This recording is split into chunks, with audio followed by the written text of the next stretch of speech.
This evening we're going to have a little romp through, I think that some of you probably thought I was going to be reading a book. No, that's fucking boring, isn't it, really?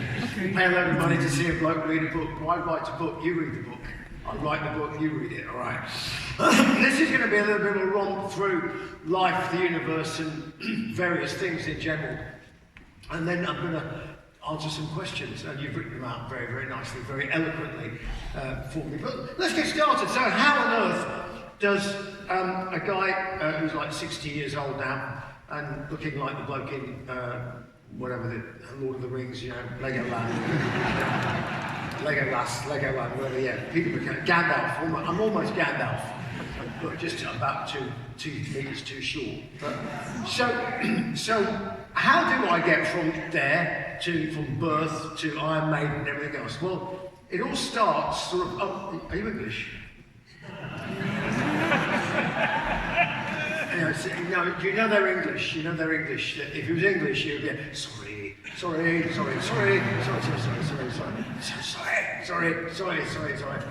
sorry.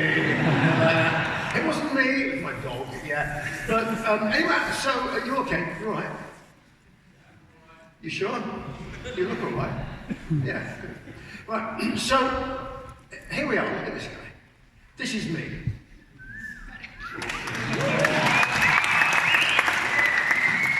I wasn't expecting that. But, you know, the couple of things I'll point out. First of all, that this is not Photoshop. This is before the days of Photoshop. And I don't know what people did before Photoshop. Well, they look like this, you know, what they did. But before the days of Photoshop, you know, I mean, Photoshop, like, you know, women make themselves look like fish, you know, because, and things like that, you know, all that kind of stuff. They put their arse on their face and those sorts of things, you know. I suppose you could probably get your arsehole transplanted onto your lips, actually. In fact, one of the American superstars probably did that recently, except I think the arsehole rejected her. So here we are. This is me, just out of the institution, released. Lock up your daughters, Utrecht. And yeah. But as I say, before the days of Photoshop, but even before Photoshop, just like Leonardo da Vinci invented the helicopter, except that he couldn't build it because they didn't have the right stuff. So even before the days of Photoshop, we really wanted Photoshop. So how did we do that shit back then? Well, what is this? What is that shit? Is it mold? Is it some strange bacillus, some strange viral infection? No, it's blue crayon. Because I wanted to know what it would look like in the unlikely event that I would ever be able to grow a moustache. So then I could look like the singer from Uriah Heep. Or a porn star. A bad porn star. And as the evening goes on, you will realise the things you do in your childhood come back to haunt you for the rest of your life. And that's the story of this moustache, as will become obvious. This, on the other hand, is not me. This is my great uncle John. And he's wearing this stuff, not because he's a stripogram artist. He's wearing it because he was in the Royal Air Force in the Second World War, and he was in Malta. He wasn't there on holiday. It's a nice place to go. But he was there with the Royal Air Force, not on holiday, although there were lots of Italians and lots of Germans all came to visit. But they didn't stay. And they were attempting to redevelop the island using high explosives. And of course he was my great uncle. Now when you're a kid, you have lots of uncles and lots of aunts. Some of them really are your uncle and some of them really are your relatives, but often they're not. You know, because you get introduced when you're little like this, and they think you don't know shit, you know, so they say stuff to you like, this is your Auntie Joan. Okay?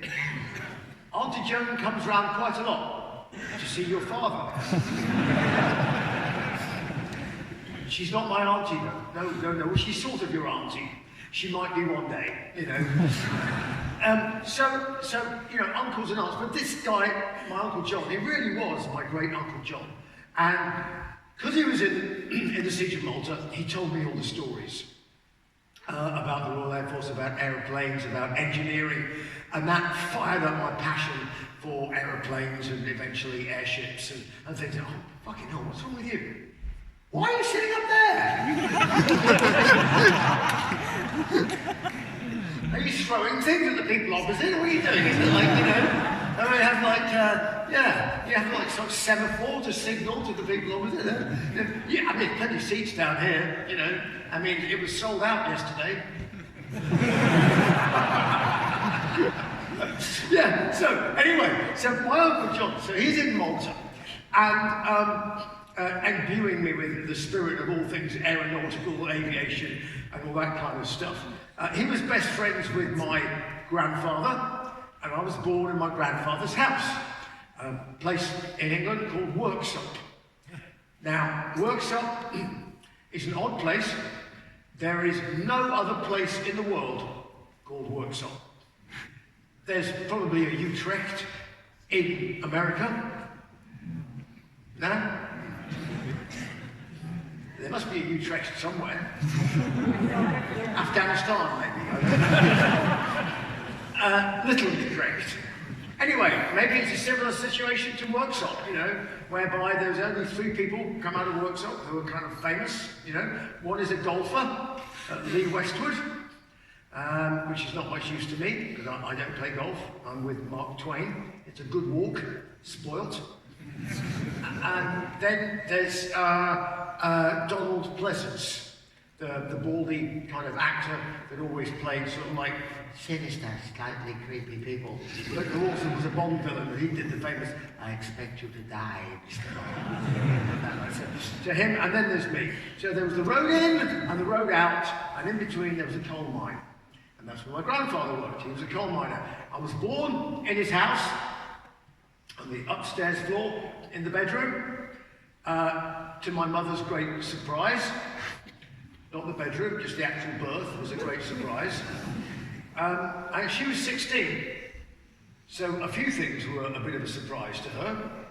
And as soon as I was born, my parents left and joined a circus and left me with my grandfather.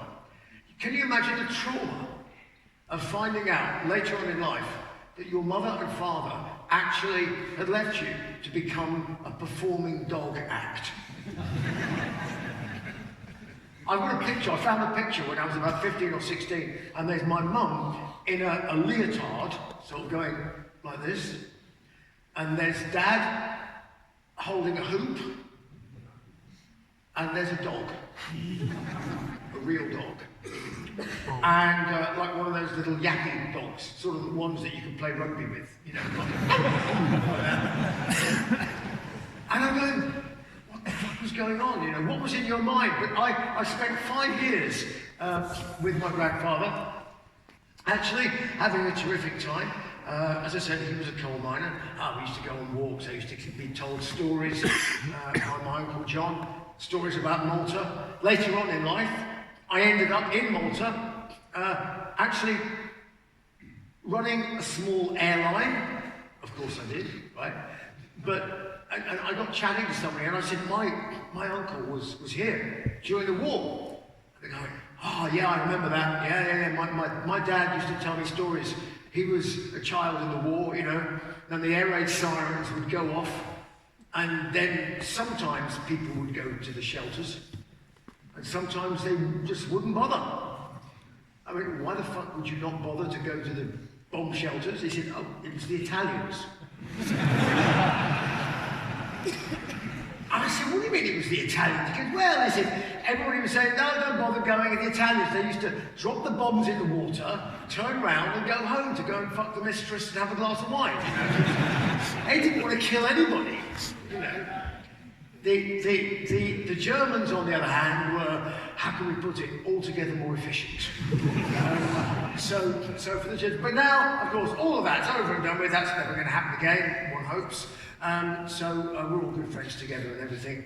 But obviously, he told me those stories, so I just built lots and lots of German aircraft, but twice as many little plastic Spitfires to make sure that I wasn't outnumbered in my bedroom.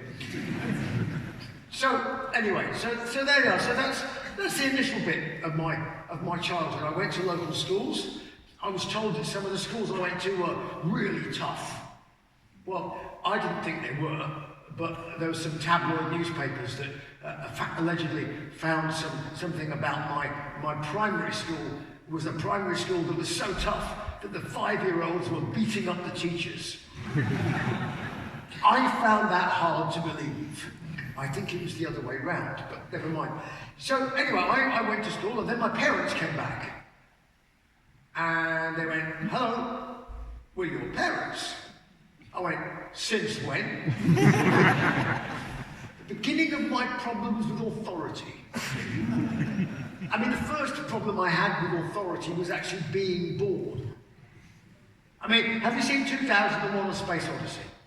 At the end, yes, right, excellent. At the end, what happens at the end? Well, there's a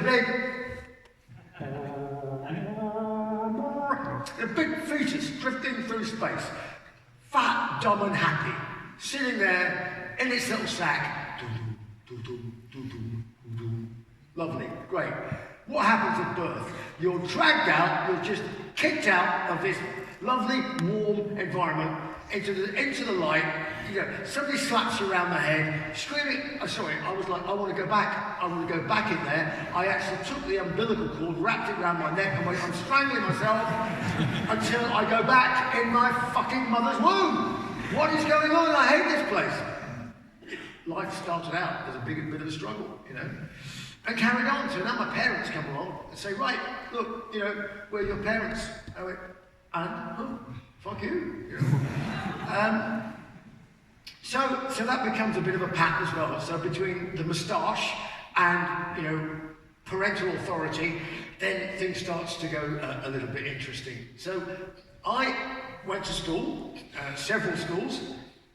To my parents' eternal credit, they worked really, really hard. They worked really super hard. They did several jobs. We moved house a lot, because every time they sold the house, they made some money. So we kept moving house about every 6 months. We moved house, and once we moved house, they'd forgotten to buy another one. So we had to go somewhere else. It was a crazy childhood. It was mixed up, you know. I mean, I lived in a basement with a very small window, about that big, that looked into a drain, you know. No, their names weren't Joseph and Mrs. Fritzl, you know.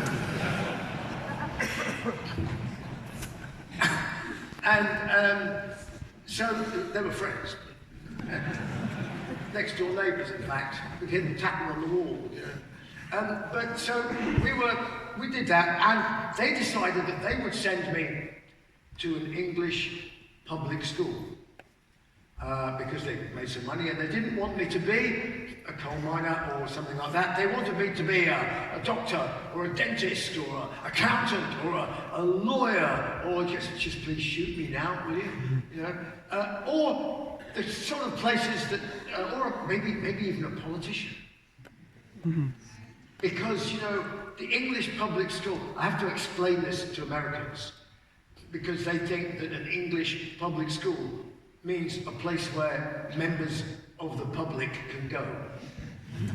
No, it means actually, like most English things, it means exactly the opposite of what it actually says. It actually means an English private school. So to go there, you either have to be incredibly stupid and have a lot of money, or pass all their exams and still have to pay a lot of money. But like most things, as I say, not everything is exactly as it seems. I mean, it turns out people like, let me see, well, just politicians in general, most of them, even the left-wing ones, even the hard left politicians, half these people went to English fee-paying private schools. And they all came out with no chin. All of them, they all end up like David Cameron. You know? Politics, rock and roll for ugly people. But as I say, like most things in English, they mean one thing, and then they say one thing, they mean something completely different, you know? Brexit means Brexit. What the fuck does that mean anymore? Nobody knows. Theresa May is doing such a great job of it that the Queen met her the other day and said, Theresa, you're doing such a great job of Brexit, I'm going to let Prince Philip drive you home.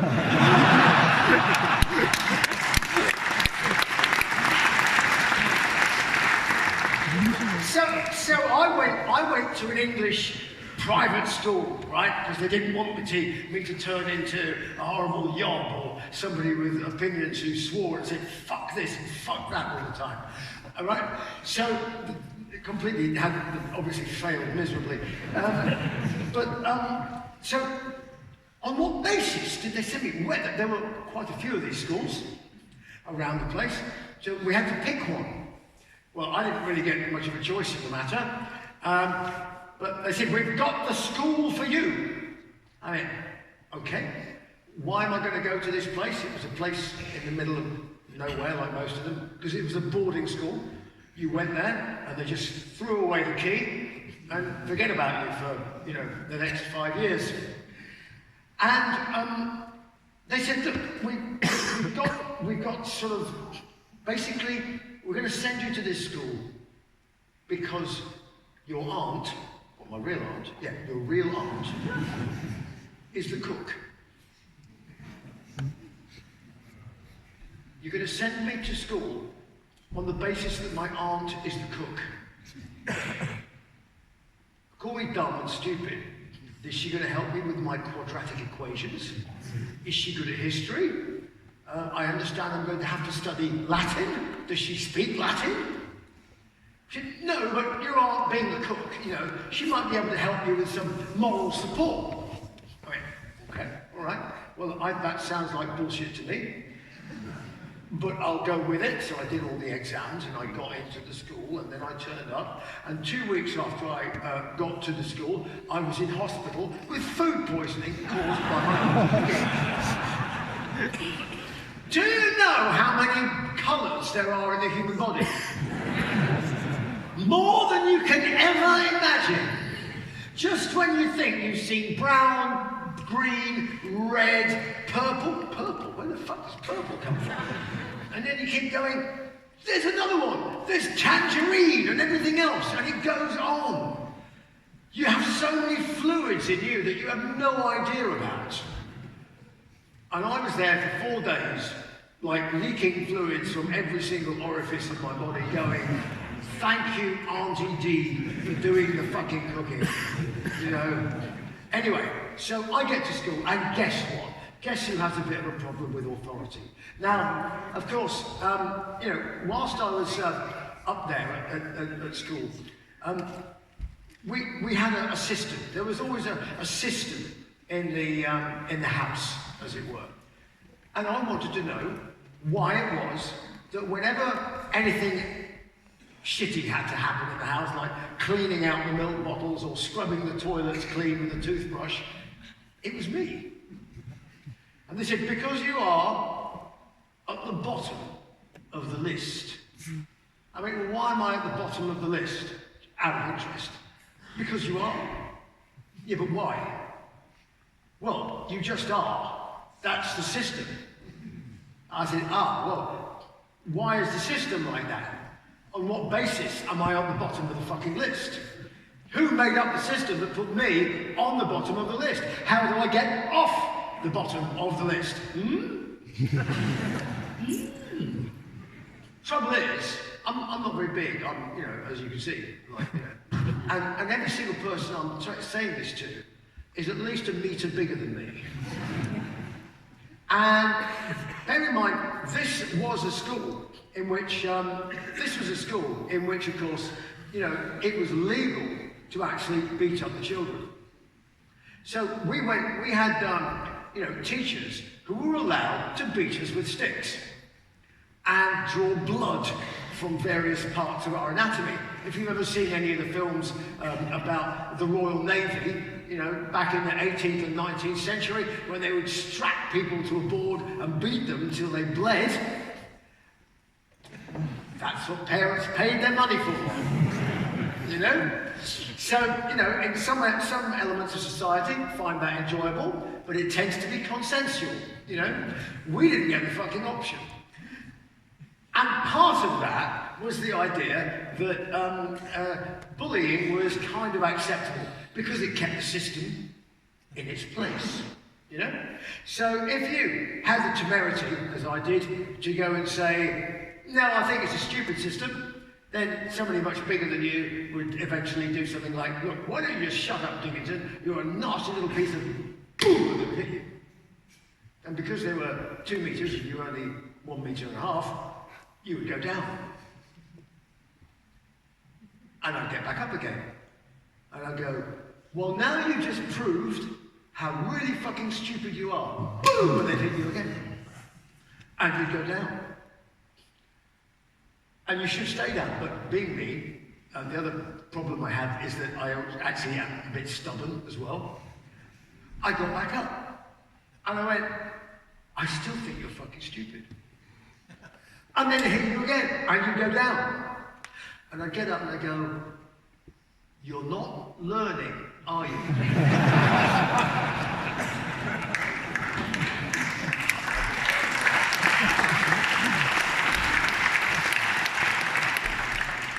However, my school career finally came to a close because I pissed in the headmaster's dinner. And he ate it. And if I was to, you know, throw this open to the court, Your Honour, I would say, where is the evidence? Where is the smoking gun? O.J. Simpson, eat your heart out. There is no DNA. He's fucking eaten it. But nevertheless, I was chucked out of school. I think they were getting worried because the previous few weeks before, I'd sent 2 tons of horse shit to my housemaster. I was walking down the road. I mean, I suppose ideally I should have been medicated. You know, in this day and age, I'd have been declared ADHD and then put me on like Ritalin or something else like that. You know, so I could have behaved properly and just walked around like this all day. Reciting quadratic equations. But I've been walking past, you know, down the high street, and there was a little post office with a postcard in the window, and it said, manure delivered to your door. I thought about this. And I phoned up payphone, back, remember those rotary dial phones, you know? Only in England would you have, you know, so if you dial 1, it goes, you dial 9, it goes click, click, click, click, click, click, click, click, click, click, click. Only in England would you have 999 as a fucking emergency number. 9, click, click, click, I'm 9, they're killing me! 9, click, click, click, click, click, click, 9, click, click, click, click, click. What the fuck, you know? This is England, remember? Brexit means Brexit. And so, yeah, so I phone up the guy, and the money goes in, and the farmer answers the phone. He said, hello? I said, hello, do you deliver manure? Yes, I do. Could I order 2 tons of it, please? Ooh, 2 tons of it? Yes, this is nothing for you. Where would you like it? I said, I'd like you to deliver it to the front doorstep, please, of Sydney House, Arundel School. Oh, when would you like that? Did you do it this afternoon? I'll do it right away. Will it be cash on delivery? I said, yes, it certainly will. Yes. So there's this thing, you know, it's like Downton Abbey, this house. It's got this massive Georgian facade, and somewhere in France is a gravel driveway that leads all the way up there, like huge gravel driveway, leading to great big grand steps, you know. And the farmer drives up this drive with his tractor, with 2 tons of steam horse shit on the back, and dumps it on the top step. And waits for 3 hours. So, I didn't know it, but it turned out that it was a parents' visiting day. So all these kids who were supposedly going to come to the school were all going, oh, yeah, are we going to come and bring our kid to this place? Anyway, the housemaster turns up, and he was a bit odd, as we'll subsequently discover. The housemaster turns up, and they nearly came to blows. Fantastic. I thought they were going to kill each other. You know, the guy comes in and goes, what the bloody hell is all this shit? And the guy goes, well, don't you talk to me like that. I'm a working man. I've been sitting here for 3 hours waiting to get paid. It's all right for you, you upper-class twits, swanning around the town like you do in your gowns and your bullshit. He goes, I have to dig this shit out of the ground. Don't you bloody want to talk to me like that. You might bloody talk to you how I like, mate. You just put them up there. It didn't actually happen, didn't come to blows, but oh, nearly. Anyway, that evening, at dinner time for everybody, he stands up and goes, somebody thought it would be bloody funny to put 2 tons of shit on the front doorstep. Unless the person owns up, there will be no electricity for anybody for 2 months. And everybody just looks at me and goes, so, there's no point doing it if you don't own up, is there? Really, not really. So I knock on the door and I say, you know, hello. And he goes, ah, Dickinson, yeah, I thought it might be you. Of course, he said, I'll thrash you for it, I'll see you later. I went, oh, okay. So, for those of you who think that corporal punishment and having your arse beaten is a deterrent, it's not. You know exactly what's going to happen when you pull this kind of stuff. So, but what got me was, you see, he was dressed as a school teacher at this point. Like, you know, trousers, shirt, a jacket, right? But 2 hours later, for some strange reason, he had transformed and is wearing a pair of white, skinny hot pants. Tennis shoes that had never seen a tennis court, as far as I could gather, and this skimpy little spandex top. Now, I thought this was frankly a bit fucking odd, because he knocked on my door and said, Dickinson, I'll see you now. And I realised I'm about to get ritually beaten on the arse by this pervert, right? So we go down the corridor, we go into his room, and he has a selection of implements. Right? A stick that big, and they go down to smaller sticks, and some of these ones here are bendy, and they've got like little knots of wood in them that just like leave bruises as well as cutting your ass. So he then reaches over, he's taken the cushions out of the seat, so you really have to bend over, and then he grabs hold of your buttocks and gives them a squeeze. And I, at this point, went, what are you doing? And he said, I'm just feeling to see if there's any exercise books down there for protection. I thought, no, you actually should be fucking arrested. You know. Anyway, the guy beats me, 6, you know, and you go away and it hurts and, you know, your arse is bleeding. And then you get the marks, you know, you go into, you know, the rest of the kids who pull your pants down, shine a torch on it and go, number 1, number 2, ooh, number 3, he didn't like you with number 3, no. Number 4, a little bit low, number 5, not bad grouping, number 6, okay, yeah, job done. Funny, but kind of barbaric, a bit shit really, isn't it? So parents, as I say, paid for this stuff. Now, school was not all bad. right? There were some good things about it as well. For example, I started learning to sing whilst I was at school. By accident, because I actually wanted to be a drummer. And the problem with being a drummer, of course, was that I didn't want my parents to know that I actually was going to be a drummer. So smuggling a drum kit into the house without them realising was an issue. It's a dustbin. It's another dustbin, you know. It's a really big dustbin, you know. So this is never going to fucking happen. I borrowed a pair of bongos, well, stole a pair of bongos from the school music group, you know, and decided to go and do John Bonham on the bongos, basically. I never considered a career in singing, because singing at school was death. Why? Because we had a choir. And in the choir, we had a church, we had our own church, more like a fucking cathedral, paid for with vast amounts of money from people. You know, you could have fed a small African nation with the amount of money they spent on this fucking church. If you didn't go to church on a Sunday morning, you were beaten. What? That taught me all I need to know about religion. And then, of course, if you could sing, you spent the rest of your Sunday, the only day you had, which wasn't dominated with lessons and sport and God knows what, your only day off, you ended up having to get dressed up as a girl and sing, avoiding the wandering hands of the choir master. So this was a fate worse than death, and I'd been warned about it.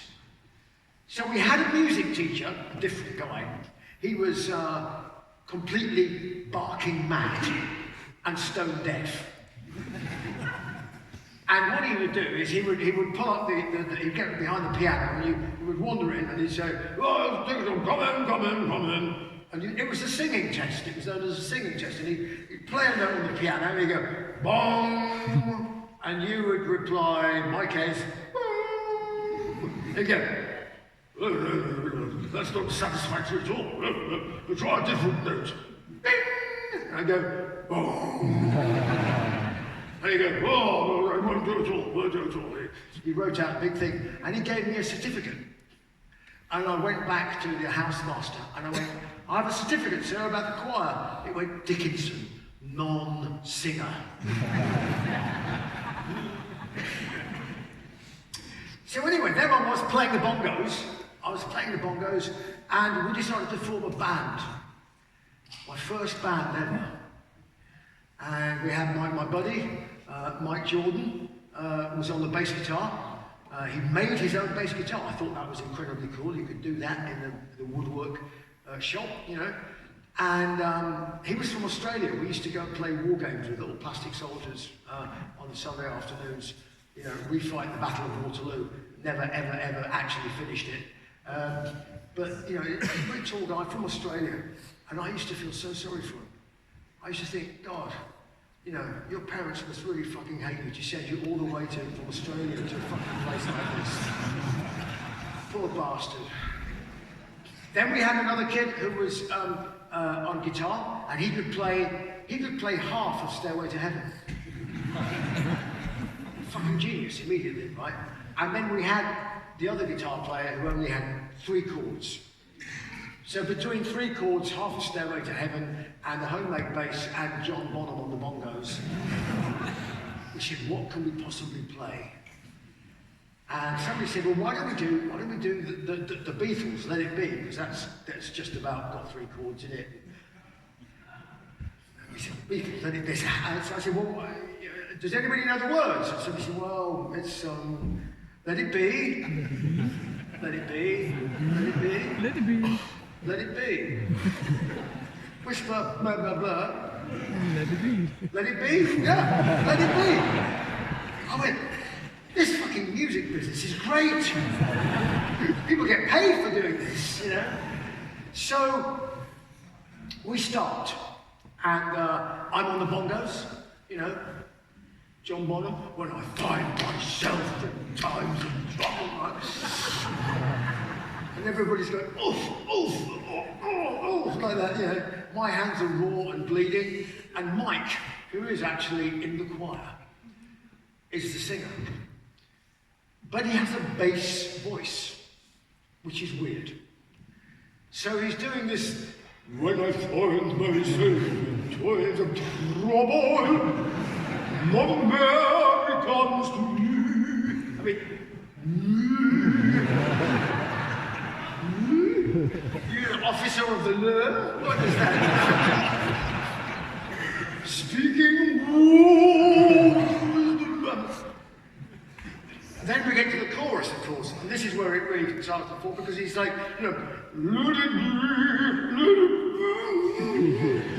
be. So after a while they say, just shut up on the bongos. Stop with the bongos.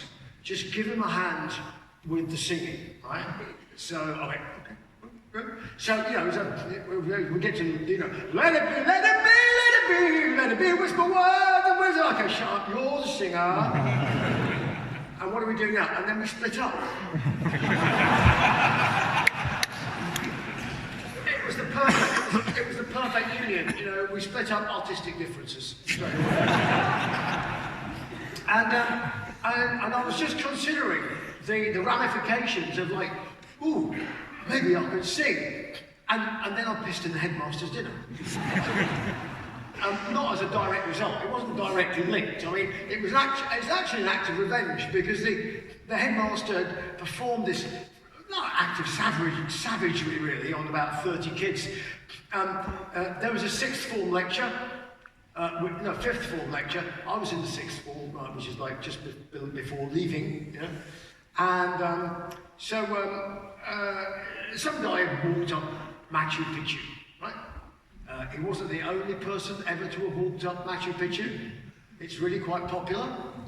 But he was a friend of the headmaster's, and again, before PowerPoint and all this stuff, he had a slide projector with a carousel that went click, click, click, click, click, click, click, and a whole load of really, really boring pictures. And so a lot of kids used to not bother going to the lectures because they weren't, but they were supposed to be compulsory. So a little bit boring. So in an act of premeditated sabotage, one kid sits by the plug socket. Boom! Room goes into darkness. Another kid takes the carousel, rearranges all the slides, bang, bang, lights. Grown man in tears. They took names. Everybody who wasn't there was beaten with a birch by the headmaster. This did not go down well, I have to say, even at a school where corporal punishment and a bit of flogging was a regular, semi-regular occurrence. One kid was beaten by mistake. He came home late, back to his abode, his house, and the housemaster was given instructions to beat him. So the kid turns up, and now teachers, right, most teachers are okay. I think, they do a great job, a lot of them. Some of them turned into completely raving lunatics, mainly physics teachers. I don't know why. So this kid turns up, and with teachers, sometimes they develop strange mannerisms, like kind of post-traumatic stress disease for teachers, about being around children who send them tons of shit and things like that, get a twitch, some strange speech affectation, and the funny walks. And this guy had a strange, almost like a Tourette's thing that he did, where he would talk and he would sort of say, I think. So when this kid comes in, he goes, boy, I'm going to have to beat you. Kid was like, what? Bend over, I'm going to have to beat you. He goes, but what have I done? Don't argue, you'll only make it worse for yourself. And the kid's bending over going, but so... And he gets a stick, and everybody had their own techniques of delivering strokes of the cane.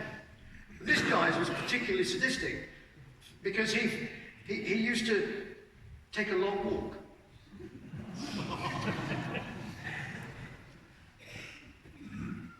And then he'd say, "I'm coming!" Whack! And then he'd take a long walk all the way back. Maximum pain. "I'm coming again!" Bang. I mean, it's hilarious if it wasn't your arse. And so at the end of it all, this poor kid stands up going, he said, "But sir, you gave me permission to miss the lecture." Did I? Oh, I'm sorry. And that was it. So, as part of the general air of rebellion in the school, me and this other kid were sitting drinking cheap cooking sherry one evening, whilst the headmaster and all the authority figures of the school were busy cooking themselves a dinner party. And they ran out of cooking rings. So they came in and borrowed ours. Guy came in and he said, "I need to defrost these green French haricot beans." And we went, "Green? Green? Green?" We thought maybe we could help them defrost a little quicker. We'd done our biology exams. We knew perfectly well that it was sterile and we were going to boil it. It just smelt a little bit like kidneys, you know. After about 20 minutes, the guy came back, took out one of the beans, went, "Perfect," and served them all up. How, you ask, did anybody find out? We told them.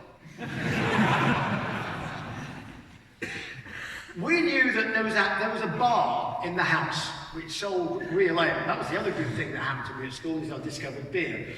But there was a bar upstairs, and there was no authority figures left in the building. They were all busy eating our piss. So we went upstairs and got the keys to the bar and locked ourselves in. Us and about 10 other kids. While we're in there, we're drinking away, 3 or 4 pints of Marston's pedigree, and we're giggling away. And everybody says, "What are you two guys laughing at?" We're like, "Oh, we can't tell you, we can't tell you." "No, go on, really, we can't tell you." "Oh, fuck it, all right." So we said, and they went, "No, you didn't." We went, "No, we didn't. Don't tell anybody, though." Next morning, the whole school knew. And like, "You didn't do that." I went, No, we didn't." "Oh, yes, you did." And I went, "Oh, shit." So I was expelled. I was expelled. And in fact, this is my end of school report. You know, so if you're ever worried about your kids, if you have kids, or if you're planning on having kids, and you're worried that those school reports that come out saying, "Little Johnny has yet to fulfill his full potential. He keeps making animal noises in class. You know, if he could only stop hiding under the desk, he would be a much better maths student. His tongue has always been his undoing." I've made a living out of it for the rest of my fucking life.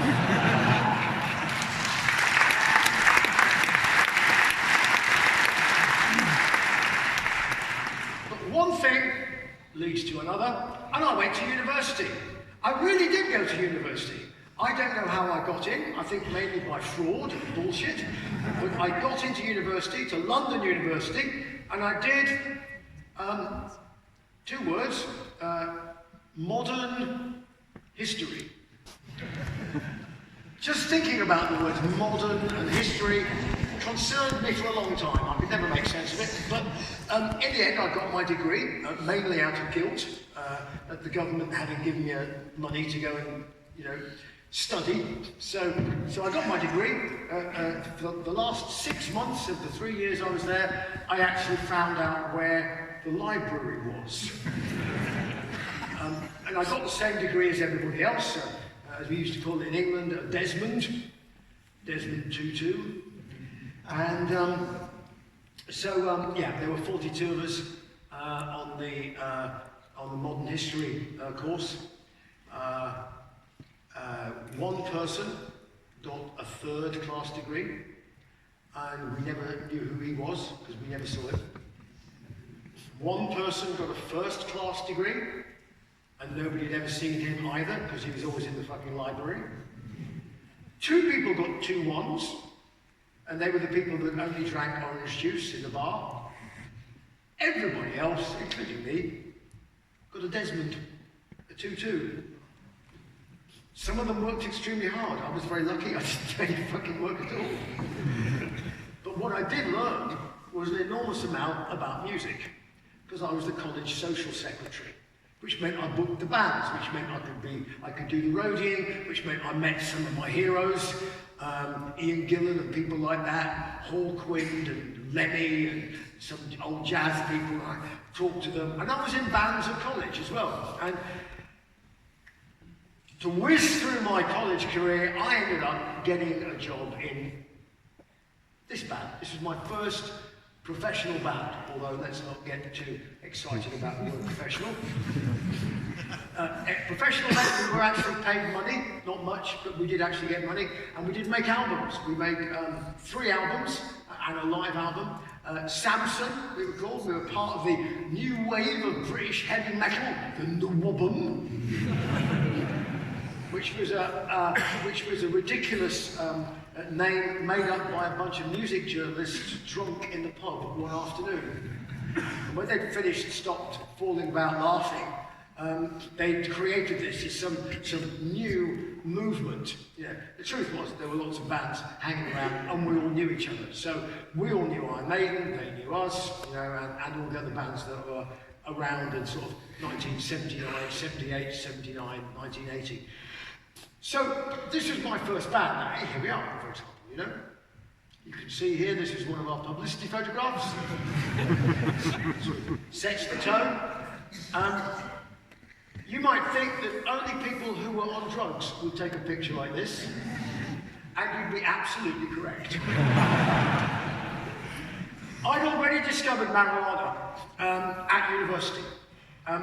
Because as a kid from Worksop in Sheffield, I had no idea what it looked like, smelled like, or even what it did. None whatsoever, 0. I didn't know anybody who smoked it, possessed it, or knew anything about it. You know, it was like the inside of a girl's vagina. Every kid I spoke to knew exactly what the inside of a girl's vagina was like, but nobody had ever actually been there. And that came later as well. That was the. I went to university. I must go and drink a lot of beer and lose virginity. 2 main things, you know. The latter, that definitely happened, because I have 3 children. So that definitely happened eventually. I don't remember. I'm not too sure about exactly when it happened for the first time. I think something to do with the beer might have been to do with that. It certainly happened. And the other thing that happened, of course, was I got introduced to marijuana. My flatmate was a hippie. He was a geography student, so straight away you know he's weird.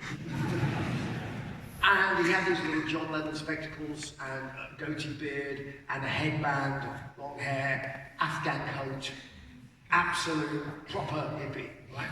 And I never spoke to him hardly, because all would happen, he would come in one evening and he would just go,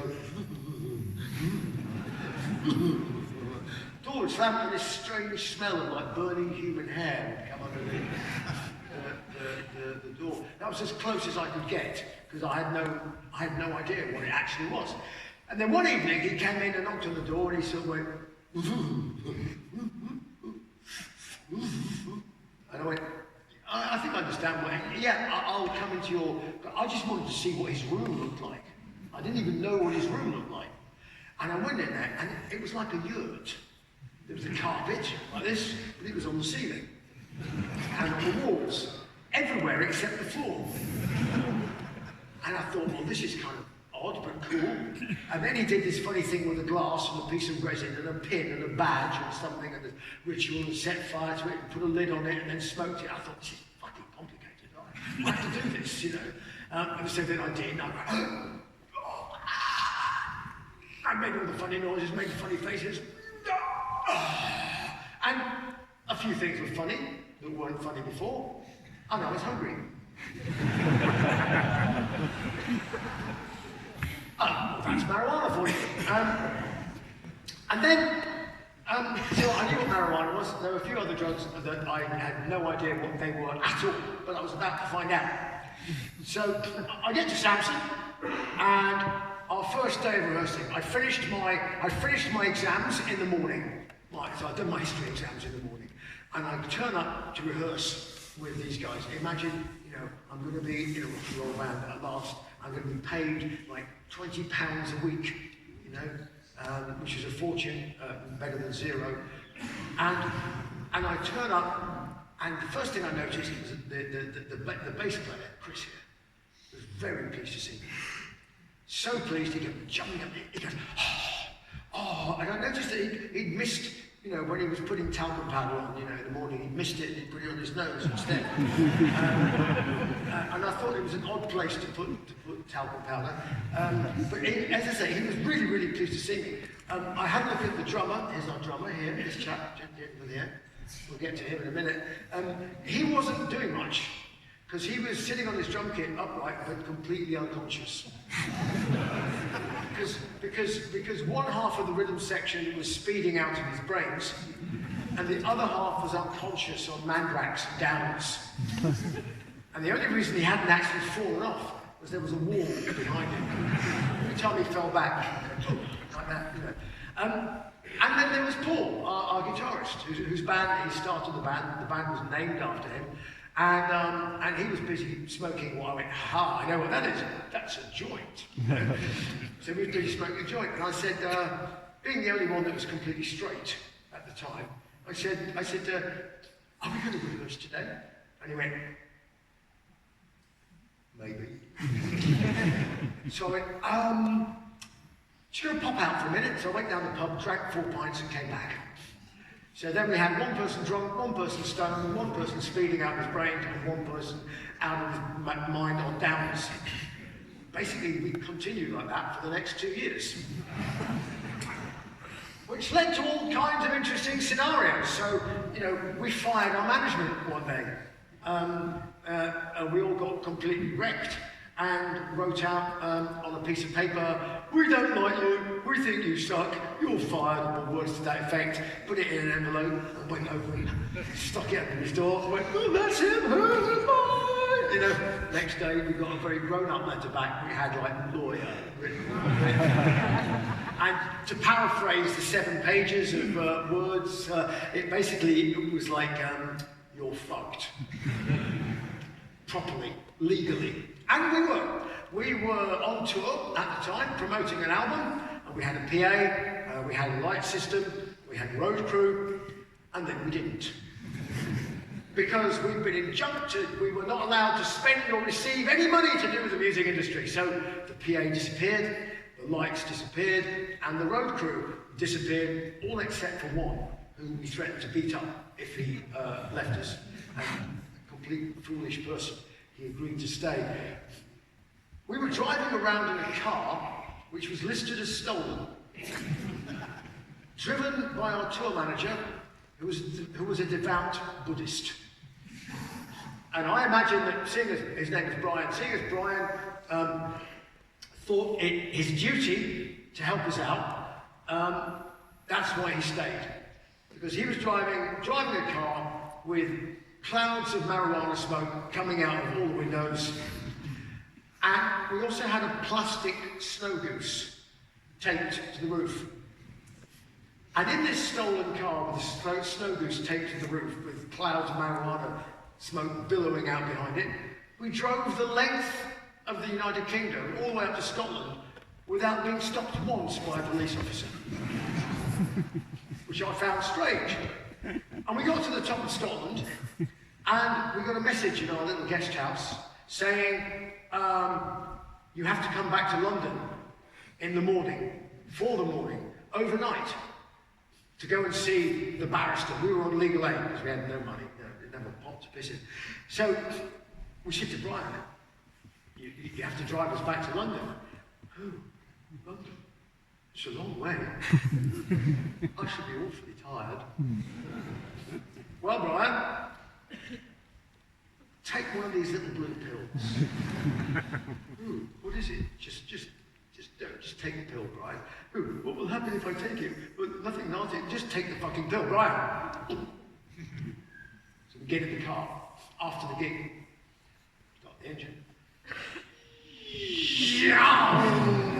Nothing past us all the way to London. Nothing. The speed of light we were down there. We had to stop for gas. On the motorway services about 7 o'clock in the morning. Sun just coming up. We were like, ah! And we were having to fry up breakfast. And we said, where's Brian? And we said, I don't know, where is Brian? Oh, it's okay. There he is. Oh, what's he doing? He's polishing the car.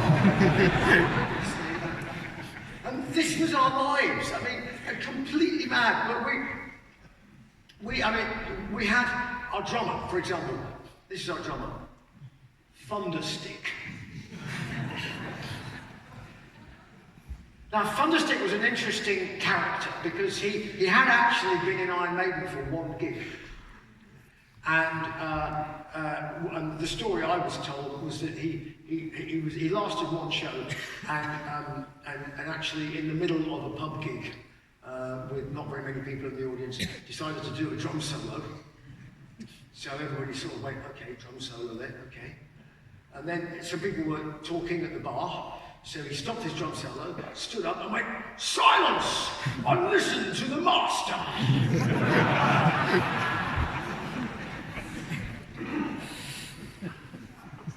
And the next day he joined Samson, basically. But he was a real big fan of Gene Simmons and Kiss, right? Maybe a bit too much of a fan of Paul Stanley, but you know.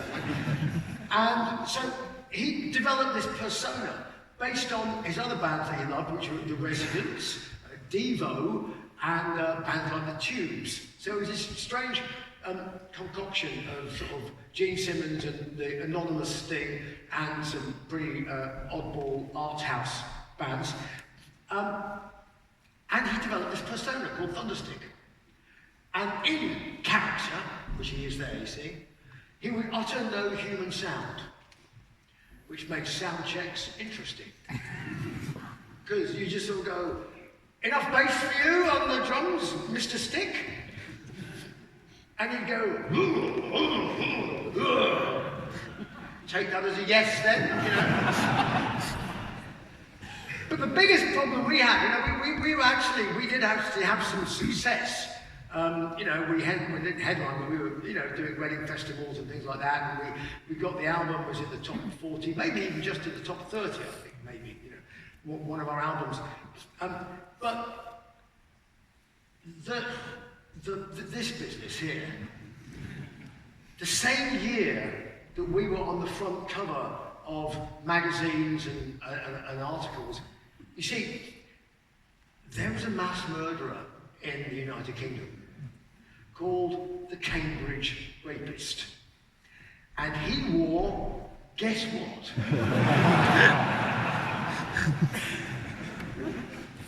So anytime we appeared on the front cover of anything, it was like Samson, the band with a drummer in the rapist mask. Which is not really good for our future career. I mean, he did object actually a lot. You know, he said, I should never work with this Cambridge rapist stealing my identity like that. You know. In any case, my mask is different. I've got sequins on my mask. He hasn't got sequins on his mask. I said, I think the Daily Mail and the tabloids don't make that distinction. Anyway. For better or for worse, this is the last show I ever did with them. This is not, by the way, Thunderstick. He'd left by then.